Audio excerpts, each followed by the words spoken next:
સુરતની માલબા હીરાબાગ ઉગતા પોરની મેલડી સાથ કોઈ કાળા માથાનો માનવી માતાજીનું પ્રમાણ લેવા માટે આવે અને ભગવતીએ પ્રમાણ સાથે કીધું હતું કે બાપ એ ઝાડ કોઈ કાપશો નહીં, એ ઝાડ મારી મેલડીનું છે.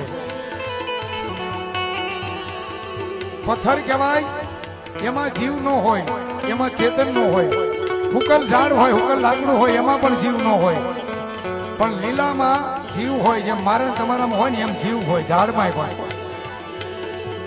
અને સાહેબ મેલડી કે મને વાલું છે, રહેવા દો બાપ. કોઈ કાળા માથાનો માનવી કોઈની આગળ રૂપિયા હોય, એ કોઈની આગળ માણસનું જૂથબળ હોય, કોઈની આગળ સત્તા હોય, એનો અભિમાન હોય. પણ મેલડી કે જો કુવાડાનો ઘા કરે અને લાકડાની માલમાંથી કદાચ દૂધ નીકળે, પાણી નીકળે, પણ કદાચ ઝાડમાંથી જો લોહી નીકળે ને તો એમ જાણજો ઉગતા પોરની મેલડી હીરાબાગ વાળી બોલી જો બા, હીરાબાગ વાળી બોલી જો બા.